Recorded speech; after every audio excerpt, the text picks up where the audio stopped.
नमस्कार प्रिय दर्शकों। हाजिर हूँ आज आपको एक बहुत ही छोटा सा और दिव्य मंत्र का उपाय बतलाने के लिए। बहुत ही छोटा, आप यहाँ बोर्ड पर देख भी सकते होंगे। मात्र दो अक्षर, दो शब्द का यह मंत्र है। और करना कब है, क्या फायदे हैं, किस समय करना है और करने की क्या विधि है, इन सभी विषयों पर चर्चा करेंगे।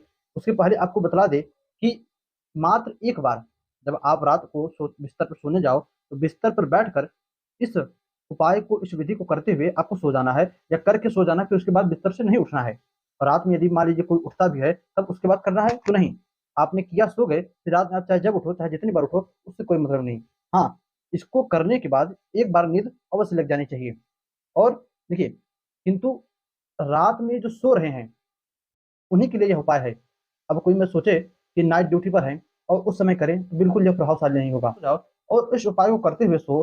पहले इसका फल क्या है, फल के विषय में आपको बतला दे तो आपको कोई रात में डरावने सपने दिखते हो, अथवा किसी भी प्रकार का भय लगता हो। छोटे बच्चों को रात में सोते सोते जो है, आम भाषा में कहते हैं चिहुक जाना, वो डर सा जाते हो, चिहुक जाते हो। अथवा छोटे बच्चे रात में बिस्तर पर सोते सोते पेशाब कर दें, किसी भी प्रकार का डर। और ग्रहों में शनि, गुरु तथा शुक्र को मजबूत करने वाला यह उपाय है। ग्रहों में देखिए, उपाय एक ही है किंतु कितने फल आपको, कितने फायदे दे रहे हैं, पहले जो बता दिया। बिस्तर का डर, सोते समय पेशाब बच्चों का, ये सभी चीजें दूर होती हैं। दूसरी चीज, शनि, शनि, गुरु और जो है शुक्र, ये तीन ग्रह मजबूत होते हैं। दूसरा, माँ भगवती की कृपा आपके ऊपर बननी धीरे धीरे चालू हो जाती है। तीन हुए। और चौथा जो है वह है कि इससे आपकी बात करने की प्रखरता, वाणी की प्रखरता, बातों के द्वारा लोगों के ऊपर आपका प्रभाव बढ़ने लगता है इस उपाय को करते समय। तो दर्शकों, करना कब है, जैसा कि मैंने कहा कि जब आप बिस्तर पर सोने जाओ उस समय करना है।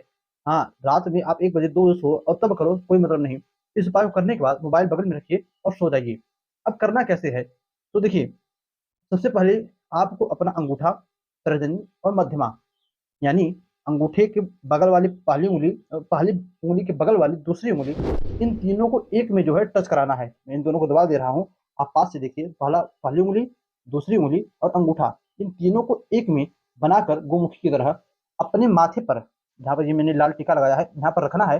आंख बंद करके माँ भगवती का ध्यान करते हुए आपको इस मंत्र का कम से कम 11 बार पढ़ना है। क्लीम ओम नमः। ओम नहीं, क्योंकि ओम बोल देंगे तो ये थोड़ा विभिन्न हो जाएगा। तो सिर्फ क्लीम नमः, क्लीम नमः, क्लीम नमः 11 बार, ठीक दोनों भुवों के मध्य में, माथे पर। फिर 11 बार अपने गले के पास रखकर, गले के पास रखिए। क्लीम नमः, क्लीम नमः, क्लीम नमः 11 बार गले के पास। फिर 11 बार अपने नाभि के पास, क्लीम नमः, क्लीम नमः।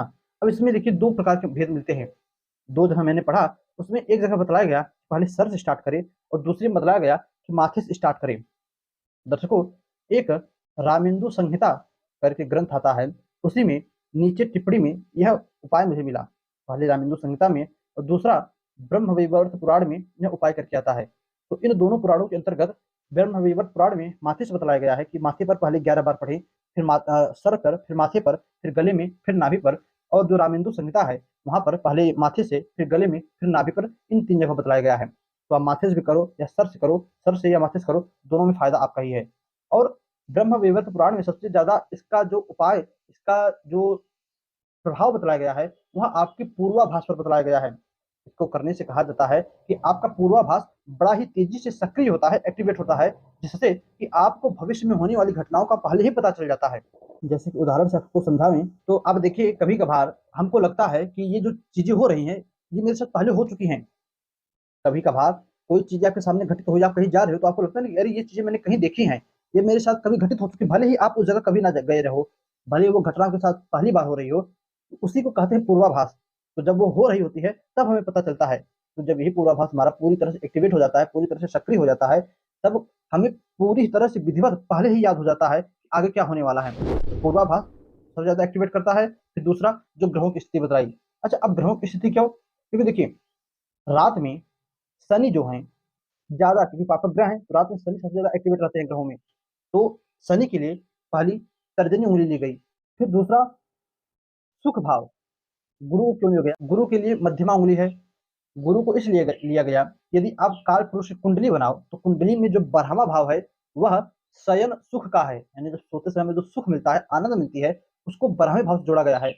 और कालपुरुष की कुंडली में 12वें भाव में मीन राशि बनती है। मीन राशि के स्वामी गुरु होते हैं, तो गुरु को लिया गया, तो गुरु की भी उँगली मध्यमा उँगली।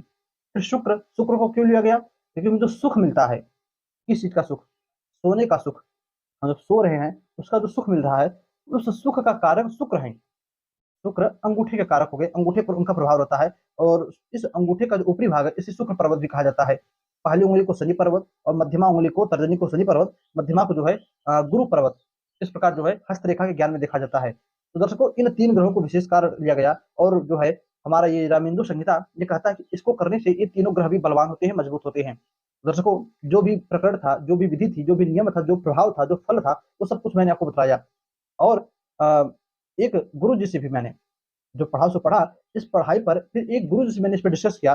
उन्होंने कहा कि हाँ, हो सकता है भाई, क्योंकि भगवती का मंत्र है क्लीम ओम, बीज मंत्र। ओम नहीं कहना है आपको, ओम नहीं कहना है, क्लीम नमः, माफ कीजिएगा, बार-बार ओम ही आ रहा है। क्लीम नमः यह बोलना है। तो भगवती का मंत्र है, भगवती की कृपा भी होगी, ग्रह भी मजबूत होंगे और भगवती का मंत्र जाप करके सोएंगे तो रात में डरावने सपने या भयभीत होने का जो देखिए प्रेत बाधा ना हो, शरीर पर कोई घर में ना हो, जो डरावने सपने आते हैं, जो डर लगता है घर में अंधेरे में, वो सब दूर होगा। और दूसरा, जो ब्रह्म वैवर्त पुराण कहता है कि इससे आपका पूर्वाभास मजबूत होगा।